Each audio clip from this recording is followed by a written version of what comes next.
Great. So, welcome to another episode of the Modern Musician Survival Guide podcast. Today, I'm really excited to be talking to Sarah Bronnert, a digital marketing expert, a musician herself, a recorder player. She founded the Da Capo Digital agency in 2021, already 5 years ago. And she has a really cool profile on Instagram, which I have been following for some years and really enjoy the tips and the insights, especially for us musicians, classically trained musicians. And yeah, today I'm excited to dive deep into the topic of digital marketing and social media. So, Sarah, welcome to the podcast. No, thank you so much for having me. I can't actually believe that it's been 5 years that I've been doing this. So it was lovely to hear you say all that about me. Thank you. Well, it's all true and it's all there for people to see and to follow. And, to kind of just kick off this conversation, how did it start for you from, becoming a musician to then transitioning to digital marketing and social media? So basically, what I'm asking is, how did you get into music? How did I get into music? Um, I am one of these people who, once I do something, I find it really difficult to quit. Um, and I'm sure a lot of people listening will have a similar story to me in that when you were very little, the first instrument you ever picked up or were taught to play at school was a recorder. And that's a big thing in the UK, especially kind of back in the 90s. Everybody learned the recorder at school. And by the end of school, I was one of two or three people who hadn't quit. I picked up other instruments along the way, flute, clarinet, piano, a bit of singing. But basically, I just never quit. And I loved it so much that I just carried on and persevered. I had some really inspiring teachers along the way as well who supported me to go to music college. So I studied in Birmingham at the Conservatoire there here in the UK and did recorder there. And there was a wonderful department of teachers and students there. And then I just kind of followed, I guess, like a normal musician track. I did some teaching locally in quite a few different schools. I taught at home, but I'd also always kind of been more interested in the behind the scenes of concerts as much as I love playing, and I still love playing when I can. And I was performing across the UK. I loved the organising side of it, and I was always the person who kind of that job got landed on me. Can you just make a poster for the concert? Can you just post about the concert on Facebook? Can you just email the orchestra about this rehearsal? Can you join our committee? It was always me, and I loved it.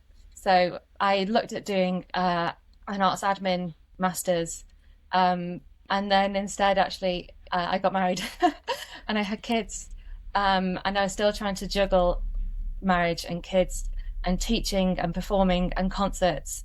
And at the time, I was running baby and toddler classes as well, actually, which was lovely because my kids could come to them and it was magical. Um, but it was a massive juggle and it was really difficult. And then COVID happened, and I had a nearly 1 year old and a 2 year old, and I couldn't teach at any of the schools that I was teaching at anymore. Nobody wanted a recorder player. If you can't have if you can't have people in your space, you definitely don't want somebody blowing hot air at you during Mm-hmm. a pandemic that is Mm-hmm. on. So when things did open up again, I was finding that my teaching was being replaced with ukulele teachers and not woodwind teachers, which is fine, but it meant the work wasn't there for me. Um, and actually, I had a bit of an epiphany that I didn't want to teach so much anymore. And I'd had this time at home to realize the bits of the job that I did love was still working in music, still working with incredible musicians, um, but working behind the scenes to help that music reach more people. Um, so a friend of mine suggested that I did a course, a digital marketing course, and they offered a 1 week kind of short course boot camp kind of thing. And I did that in digital marketing in social media. Loved it. Convinced my husband that we should pay for the full kind of like 6 month course, and he was like, "Okay." This is another one of your like schemes to avoid doing it. Um, but I did it, loved it. And before I'd even finished the course, like people were sending me kind of jobs or work or inquiring about things. And I'd obviously started my own social media account as part of this. And so before I even finished the course, we had a client, our very first client, we still work with them. They're wonderful. So we've been working with them for 5 years. They're a string sextet based just an hour or so outside of London. And they do a lot of concerts, but they also do a lot of really incredible community work. And they have a huge fan base in the local community. Like, I think they're secretly like celebrities in their town. It's so lovely. And then I've been working with them for a couple of months, and then I had more inquiries and more work. And really, it's just kind of grown since there. Social media is like an ever evolving thing. So something on Instagram changes every day, and along the way, I've picked up new skills in like website editing and email marketing, and also built a team as well. So there's four of us now, and everybody brings their musician skills. Everybody's a musician. Everybody has a music degree, but they also bring different skills from a social media perspective. So one of the women I work with was the friend that I mentioned before, who originally suggested I did the course. We did the social media training course together, but she also has some incredible video editing skills.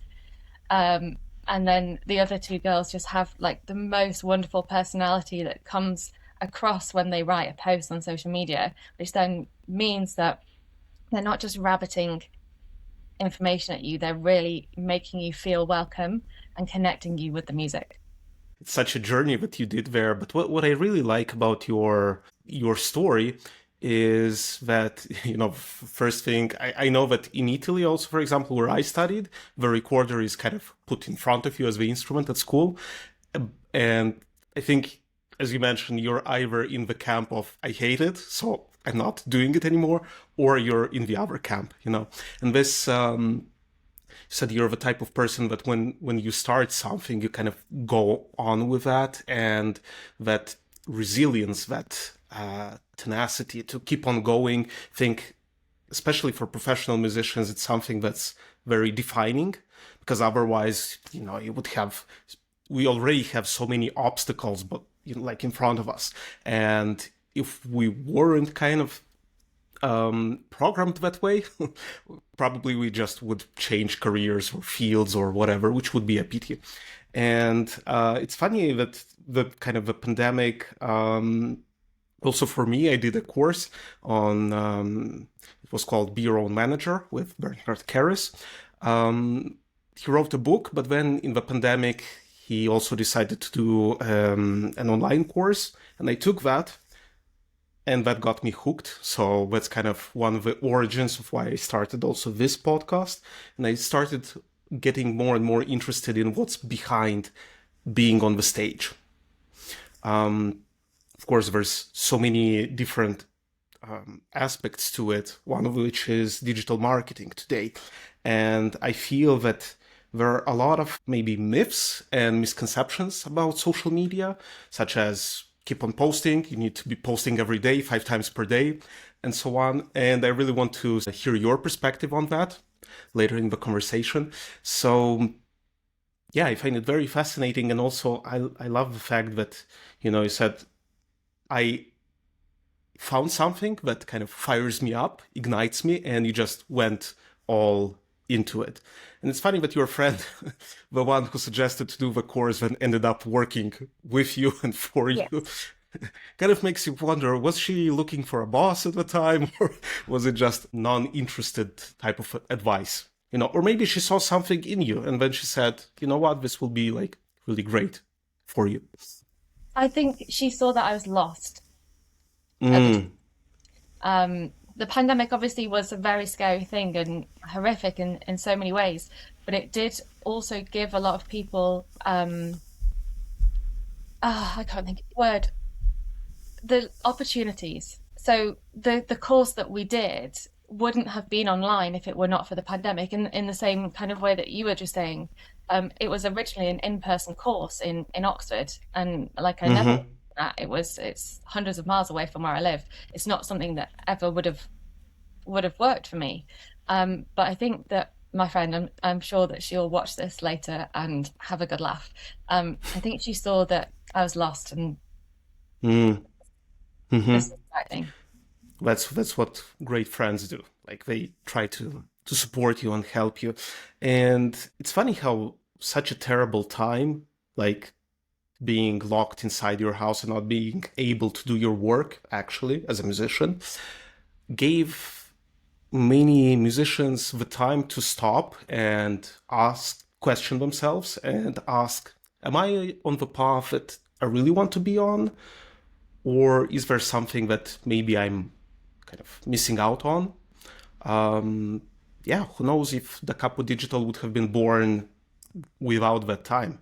But I'm glad that we're here and we're talking about this. So let's dive into your work. What do you do at the Capo Digital? Lots and lots of different things.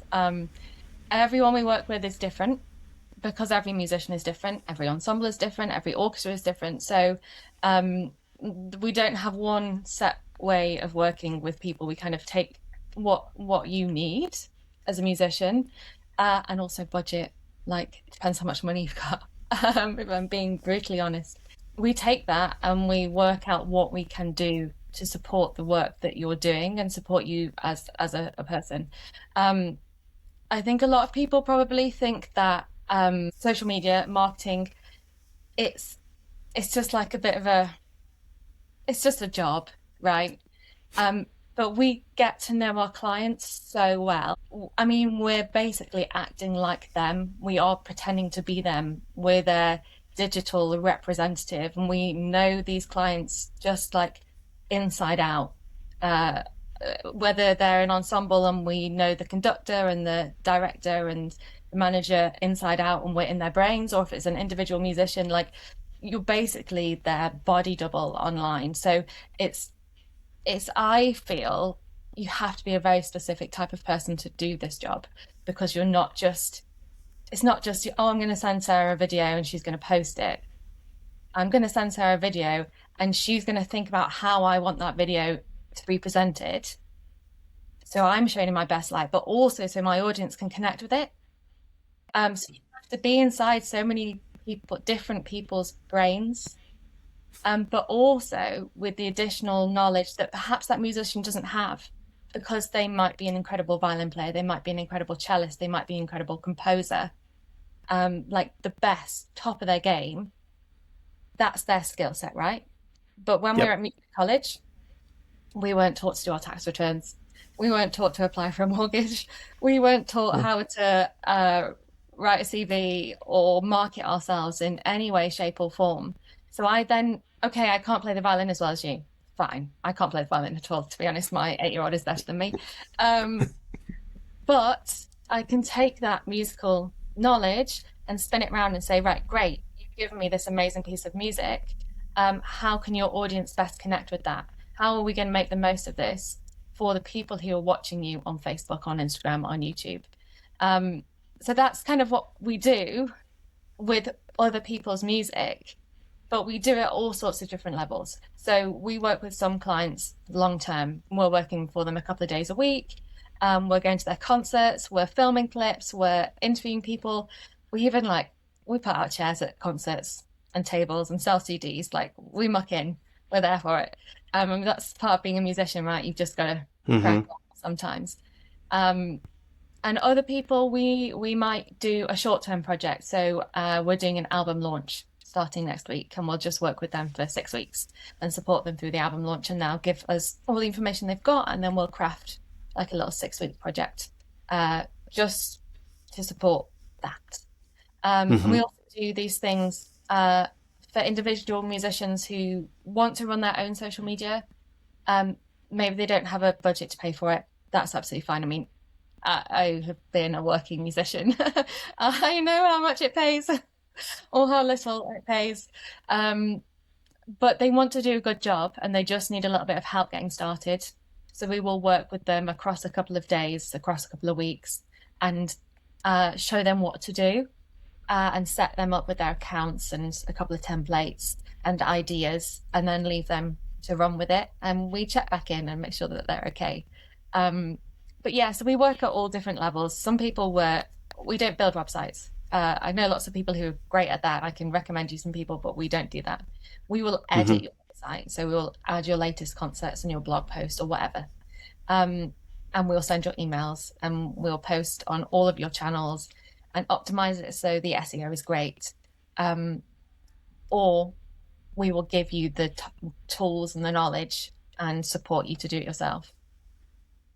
Amazing. I mean, it's all of those things that nowadays, when it comes to being a musician and also being present online to kind of make yourself known, it's a very valuable skill set. Unfortunately, we have only that amount of hours that we can dedicate to that in a day, as I'm sure you're aware, as a mom, a digital marketer, a musician. I mean, there's so many hats to wear during the day. And sometimes when you're tired after practicing or rehearsals, just going there and posting something, just maybe it's even more almost, maybe not damaging, but kind of also misleading online.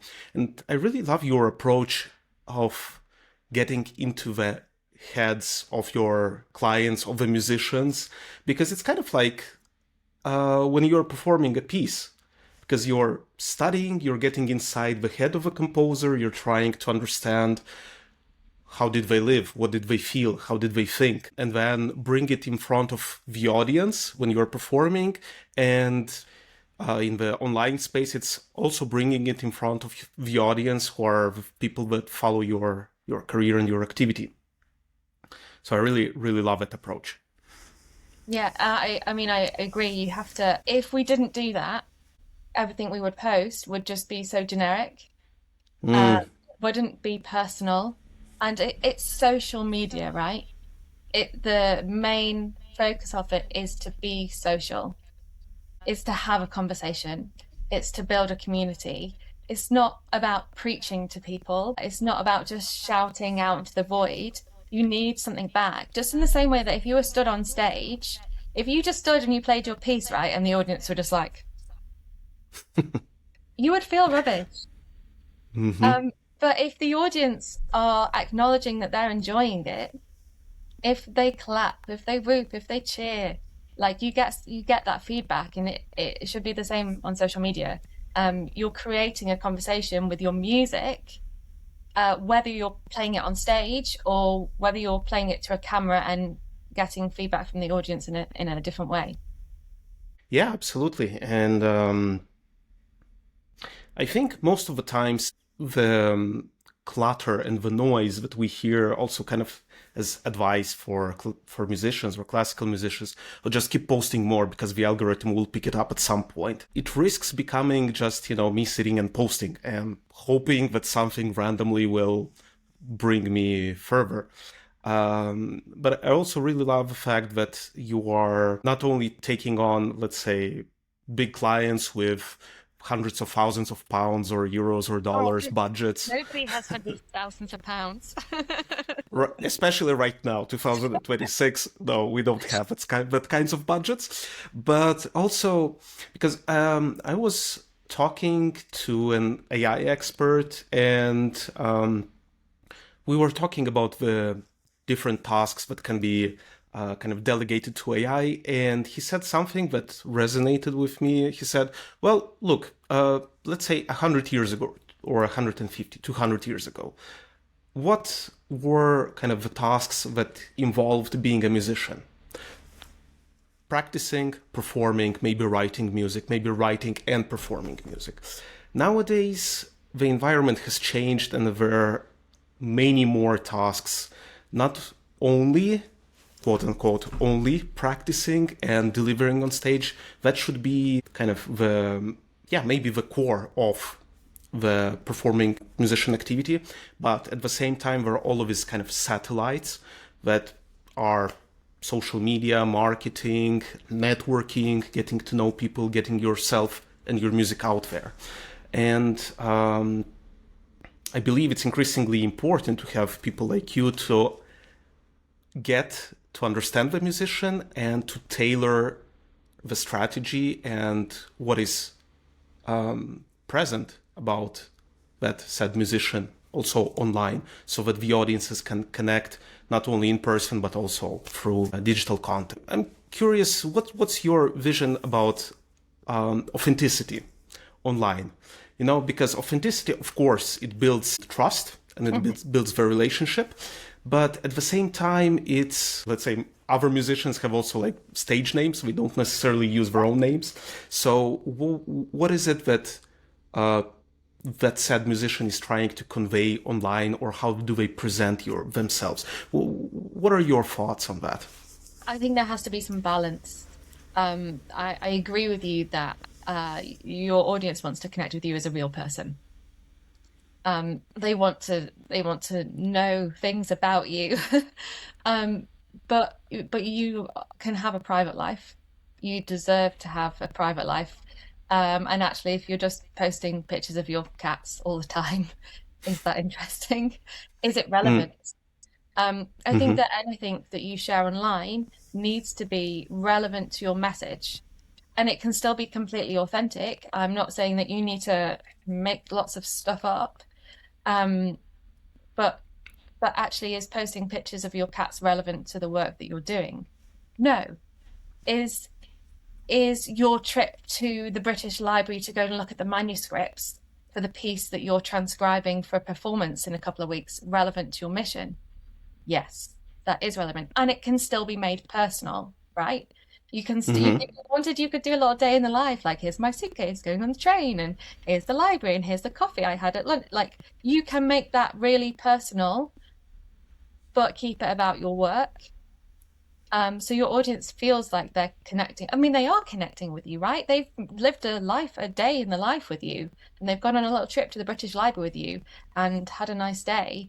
But hmm they're seeing you stacking the dishwasher at home. Um, they're not seeing you at a private family event. So I hmm think be authentic, yes, absolutely. Everything that you say online should be truthful to who you are and truthful to the work that you're doing, but you don't need to share everything. Yeah, I think it's also this aura of mystery that kind of should still, in some certain dosage, stay there. Because also when you are being on stage, of course, you're interacting with the audience, but at the same time, it's this, yeah, maybe aura of being an artist. I don't remember, I was reading, I think, one of Robert Greene's books, either The 48 Laws of Power or Art of Seduction. And I was trying to look at it from the perspective of a musician. Which ones could be applied and which ones of, let's say, from the art of seduction, what it can be, how it can be applied to audiences or to audiences online, to followers, for example. And yeah, there's also this very interesting thing about leaving just that tiny bit of mystery so that people kind of want to know more about you. Yes, yeah, of Because course. if you're doing mundane things like, yeah, I'm cleaning my apartment, or I don't know, as you said, putting the dishes in the dishwasher, I mean, that takes away from this aura, and it's not necessarily what people go online for. I mean, they do that themselves all day long, so it's they don't go on social media to see other people do the same things. But going from there, what are, in your opinion and in your experience, what are most musicians getting completely wrong about digital marketing and social media? Trying too hard to sell. Obviously, we need to sell tickets to our concerts, right? I mean, that's why we're marketing. If you break it down to the most basic level, we are marketing ourselves so we have more people sat in our concert. Whether it's your responsibility to sell the ticket sales or not, even if you're a conductor who's being booked across the world, the orchestra is booking you, essentially they're trying to sell tickets to the concerts that you're performing at. Um, that is the main goal.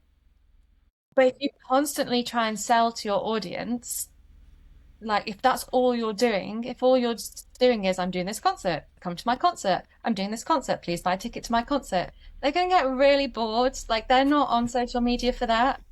They're Hmm. on social media for entertainment. They're on social media to be educated. Like, if you think about the things that you scroll through, if you didn't look at my like musical feeds, if you would probably find on my personal social media parenting hacks. Um, how should I do my makeup today? Does Hmm. this dress look good on me? Like that kind of stuff, right? The general population is on social media to learn things or to be entertained. They're not there specifically to buy things, although that is changing. Like social media is definitely becoming more of a search engine than previously. But people are looking for recommendations for things. So if you can get your music in front of people, but not in a pushy kind of, you must come to this, but in a, this is wonderful and this is what it does for you, you, the audience, this is why it's wonderful for you, in the same way that um, a skincare company is selling you because they are selling to you, but they're not saying buy this. They're saying these are the benefits. This will help your wrinkles. This will help your spots. This music is great for your mental health. This music would be the perfect concert to take someone to on a first date. Like that's what we're missing. We're constantly trying to sell in a very basic, straightforward way, but we need to be much more clever about it and talk to the audience about the benefits for them and not how amazing we are. We are amazing. That's fine. We can acknowledge that we are amazing. But why should the audience care about that? Yeah, it's funny. It's almost like if all the posts were come to my concert, I'm selling these tickets. It's kind of like that friend that calls you once every 6 months because they need something from you, and then you don't hear from them back at all. Um, and yeah, of course, selling is a big part of it. But sometimes for example, in my case, sometimes when I don't have concerts and I'm kind of posting things, how do I get from the headspace or the mindset of, okay, I'm posting to kind of show that I'm being active, to I'm building some sort of trust or connection with the audience and not just kind of showcasing what I'm doing simply because I don't have any concert coming up. But at the same time, I've heard advice like post more. Like I think we all hear that advice. Just post more, and posting more puts you in front of more people and you get gigs. Like, what in your opinion would be the purpose of a professional artistic account online? I think you have to include the concerts as an afterthought. You should have a plan, a strategy that is not anything to do with concerts. But when you have a concert, you can talk about it because you have lots of knowledge and skills and things that you're working on as a musician that are interesting. Even if it's kind of, we were just joking about the dishwasher. Even if some of that stuff feels mundane to you, it isn't mundane to your audience. I'm working on this guitar concerto, and this bit's really tricky. I think the composer meant for it to sound like this. I've listened to loads of, like, you can talk all about the work that you're doing day to day and make that interesting. And then when you have a concert, you go, oh, by the way, I'm performing this next Tuesday. You should get a ticket. Like, make the posts about the work, not about the concert. And it's still relevant to the concert. You can still post about the concert, but then you're not struggling thinking, oh, I haven't got a concert, I've not got anything to say. Because you're always doing something. You're always working. You're always learning new things. You've always got things to share and things to talk about. Um, if you're working as a musician, like there's so many interesting things to say, right?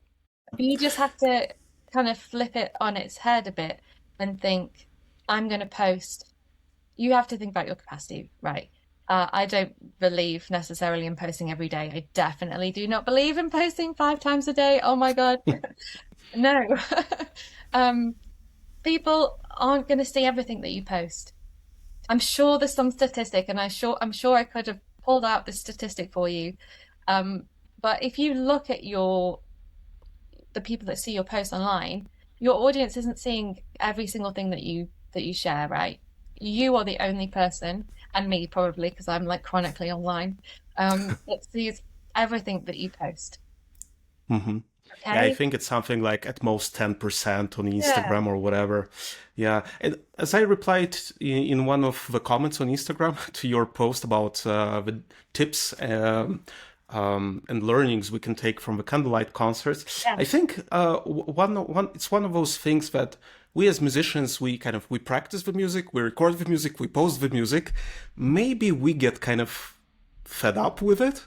And we're like, okay, we're bugging people online if we post 2 or 3 times about the same concert or about the same piece that we're learning.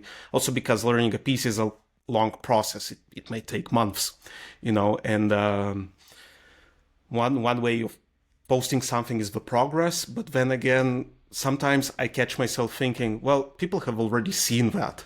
But as you mentioned, how many have seen that? Out of 2,000 followers that I have, maybe 150, 200, maybe. And I think it's also getting very clear who your audience is. Because if you're posting and being afraid of, oh my God, my colleagues are going to think, oh, there's the note there that's not exactly as I want it, as I'm sure everyone hearing here had Mhm. this experience. Mhm. I was also talking with Claudio Constantini, who is an amazing pianist and bandoneon player, has also a huge account on Instagram, grew wildly in the past 4 years. And he was saying, I asked him, how do you go about it? And he said, well, the voice is still there, but I just learned to kind of cope with it and send it away as soon as possible, just post and, move on. Yeah. Which is something I really want to learn how to Well, do. it is difficult, and it is obviously a problem that we deal with day to day. And I would never post things that the musicians aren't happy with, because it is a representation of them. I might think it sounds amazing. I didn't hear that B flat that was supposed to be a B natural, in bar 63, and the audience probably didn't either. But if you as a musician did hear that, you'd be really annoyed. And if you then got to see it on Facebook all week, you're just going to get more and more frustrated by it. Um, so I wouldn't post anything. But what I would say is that if you've recorded an 11-minute concerto, right? If that's what you've recorded because you've been working on that for the last 6 months, don't post the whole thing. Mm-hmm.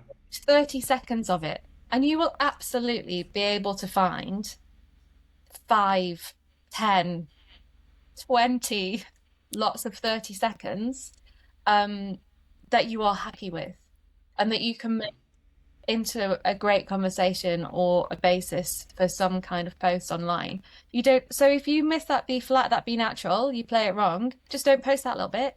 Post the other bits. That's fine. No one needs to know. But I agree with you that we're not posting for our peers. They know where to find concerts if they want to come and listen to us. They know where we are. We're not posting for them. But it is kind of imposter syndrome-y, isn't it? Um, and the problem with the work that we do is that we are constantly competing. We are competing for that first chair in the violins. We are competing for that award or that scholarship or that prize. Life as a musician is often a competition. And that does make it difficult when you're presenting yourself online because you want to be seen as the best that you can be, and that's a completely valid uh, thing to feel, absolutely. But what I would say is that you are your own worst critic. You will hear the wrong notes. You will hear the articulation that you missed. You will hear that your forte could have been more forte and your piano could have been more piano. Um, your audience don't understand the music. Your true audience, the ones that you want sat in those seats buying those tickets, they will enjoy the performance, even if it wasn't perfect. They won't notice those tiny mistakes, unless they're like one of those losers like me who sits in the concert hall with their score. I feel I can say that because I absolutely do that. um, So, listeners, if you hear or if you know that Sarah is coming to your concert, practice. um, but but 99% of your audience, right? They're enjoying the performance. They're not listening for your mistakes. They're always there with a positive spin on it. They're not looking for errors. We all have such limited time. Um, I know the majority of the people that I work with, they're making musical clips for me in rehearsals. They don't have half an hour to record the same 60 seconds over and over and over again for me. We just have to work with the material we've got, and that is fun. Hmm. Um, and we just maybe need to be a little bit like, okay, it wasn't perfect, but it was good enough. Um, I think that's one of the most important mindset shifts when it comes to posting on social media, and also the audience bit, like who is your audience and for who you are posting. I think you're right. We're so used to having our peers around that might hear us and we might think, "Oh my God, what is everyone gonna think about me?" I many times catch myself, hearing something maybe for 5 seconds from a colleague, liking it, going onwards. So it's not even maybe that's that one small thing that happened somewhere at the end of a video. Also, if you look at the analytics, the yeah, percentages drop a lot towards the end. So yeah. that's why there's no um, point posting that 11-minute concerto. Use it. Use it 11 times and post small clips, and then you've made loads of content in one go. So you're saving yourself time and effort, and um, maybe it will help you get over that. Oh, I've posted about it once because you've suddenly now made yourself like 15 different clips from one recording. But the other thing I would say about audiences is who are you posting for, right? We've already spoken about not being quite so salesy. So are you posting for that audience that you want to be sat in your concert? Or are you posting for that audience who is your online only audience? I work with an orchestra, and at the moment they only play in the UK, but they have millions, and I'm not even exaggerating, they have millions of people globally that enjoy their music. And that listener on Spotify in Mexico is not going to come to one of their concerts because they're not going to Mexico and they're not going to fly over to London and come to a concert. And we have to acknowledge that they are still a very valid member of our audience, but it's a different audience. So if we're creating content that is constantly buy tickets to our concert, then we're narrowing our audience because we're now only selling to people that could possibly be sat on one of those seats and buy one of those tickets, which might only be depending. I mean, we don't work with massive audiences. We're not working with like the London Symphony Orchestra, sadly. Um, we're talking about hundreds of tickets here, right? We're not talking about thousands. So if you're only talking to those 500 people that could possibly buy a ticket to your concert, what about those other 22,500 people that are following you on social media? Are they not enough? They're going to listen to you on Spotify and they might download your albums and they might buy your CDs and they might buy your posters. They might follow you on Patreon. They might follow like on YouTube. These are all very valid ways to enjoy music now. Like music is very different. Um, but if you're constantly selling and just talking to that audience that could be a bum on a seat, then you're totally ignoring everybody else who is a valid audience member in their own right, I feel. mhm. Yeah, I've never thought about that, but you're absolutely right. It's kind of extended audiences, Yeah. not only in presence, but also, yeah, all over the globe that might want to come to a concert, don't have the ability to do that or the financial possibilities to do that.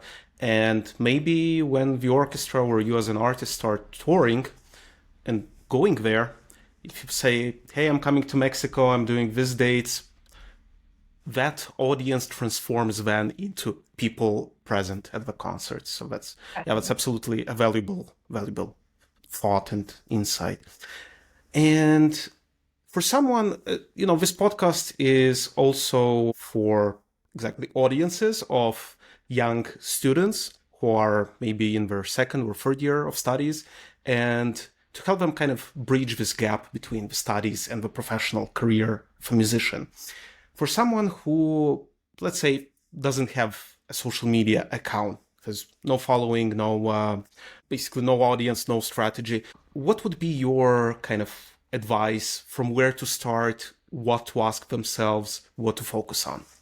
I would ask, why do you want to post? Like we've already said, are you just trying to sell tickets? Are you trying to connect with people who wouldn't be able to come to a concert? Are you trying to showcase a particular thing that you are special for? Um, which you probably are. You will have something that only you do, a composer that you are expert in, an instrument that you are the best at. Like you have something special because otherwise you wouldn't be making it as a musician, right? How can you show that in a way that's interesting to other people? And like we've already said, it's so easy to get stuck in our heads, like in the mundane day to day, because this is our norm. Sitting in that practice room for 4 hours, 6 hours, however many hours a day you would like to practice for, is our norm. But to a non-musician, or even to somebody who plays a different instrument at a different level, um, that's interesting. I've got no idea how a harpist learns scales, but it would be pretty cool to see that. I've got Hmm. no idea how many hours it takes to learn a Rachmaninoff concerto because he didn't write for a recorder. Um, but it would be like insane to have some kind of like time lapse across a 6 month period showing you working on that piece from the very, very start, the concert performance. And I know that's a real investment of a piece of content. I get that. Um, but actually, is it? Or is it a 5 second video once a week for 6 months that you then piece together? Um, the process is just as interesting as as the performance at the end of it. And we have so much to give. And we also know from a scientific perspective how much we need music. Like just going back to all that talk about the pandemic, so many of the people that we worked with during that time, they they grew audiences online because people still needed that music and that creativity and that art to help them balance out that absolute rubbish that was going on in the world. And that rubbish in the world never stops. I mean, there are horrific things going on in the world right now. And if you can put on your headphones and listen to half an hour of music that takes you away from that, that is a really important thing to do. I didn't really answer your question. Sorry. No, no, absolutely. No, it answered it perfectly. Absolutely. I think that's one of the most important things to get clear on who you're posting for, why you are posting, and what's your purpose there, to reach those audiences. And I feel we can talk really a lot about different topics. If you're up for it, we will have a second episode with you as a Yeah. guest at some time in the future. And now, before we round up the conversation, I would like to ask you a few questions in the fire round question. Okay. So, first thing that comes to mind, what's one belief about being a musician that you had to unlearn? Well, in your case, maybe about marketing and social media that you had to unlearn. You don't have to be perfect all the time. Perfect answer. Great. What's the best marketing advice you've ever received or heard? Oh, that people need to see things multiple times. You can't just say something once. The actual stat used to be 7 times. You used to have to see things 7 times before you acted on it. And now, because we see so much and so many things are thrown at us all the time, the stat is like 24 times, which is insane. 24 Wow. touch points, which is why all those candlelit ads do so well because you see them all the time. But if you apply that to trainers or Diet Coke or whatever, if you think about how many times you see ads for them, and then oh yeah, I really fancy a Coke. Yeah. Yeah. And it's exactly my thought that I had, like, okay, I'm posting too much about these things. Maybe I'm not posting enough Maybe you're not about posting them. enough because actually, if you think of those touch points, if we think about the Diet Coke, it's not just about ads and it's not just about posting on Facebook. If you're in the supermarket, how many points in the UK in the supermarket? I can think of 3 different places in the supermarket that would stock Coke, soft drinks, fizzy drinks, Mm-hmm. whatever. So that's 3 of your touch points, right? Mm-hmm. You don't have that same equivalent as a musician, really, unless you're doing your traditional marketing well as well, and you've got concert posters and flyers and things out. That's our equivalent. Mm-hmm. But we are unlucky in that respect, in that we don't have Mm-hmm. those kind of natural touch points in the same way as something you would buy in the shop. And also in the shops, I know that they pay more to have it on your eye level, the Mhm. product, instead of somewhere below or above where you cannot immediately see it. Okay. So what's the worst marketing advice you've ever received or heard? That you need to post a million times a day. Don't do it. You'll just get burnt Yep. out. It'll be rubbish content. I would much rather someone spend an hour doing one post that was amazing, that really spoke to their audience, than doing 20 posts in 1 hour that were Mm-hmm. all a bit naff and did nothing. If you see those posts online that are like a whole month of content in 1 hour, no. Perfect. This will be a clip for social media. Excellent. I'm so glad. Fourth question. What's one mistake you see people repeating over and over when it comes to digital marketing and social media? Not realizing that the very, very, very first thing that you post, the very start of your video, the very first picture, the very first bit of text on the caption is the most important. Because we all have very short attention spans now. So those 3 seconds right at the start, they have to hook you in. Otherwise, they're not going to carry on watching. If you save that juicy bit for 30 seconds in, your audience has already gone and they've missed it. And it's also frustrating seeing all the time, wait for it, and you're waiting and nothing's coming. And then at the end, it's just like something, and you're like, okay, I wasted my time here. Yeah. Yeah. Hmm. And the last question, what's one small habit that helps you stay consistent or grounded? Turn off your notifications. Um, I My life obviously, changed after doing that, yeah, really. I am currently logged into 10 different Instagram accounts. Um, yes. And if I had my notifications on, honestly, my brain would just be not in a good place, to be perfectly honest. Hmm. Like I would be glued to my phone, I would get no work done, my kids wouldn't see me. So instead, I try and have a set time that I check my notifications, because it is important to check them, and it is important to reply to comments and things like that. Absolutely, it really, really is. Because that's your conversation, right? That's your social side.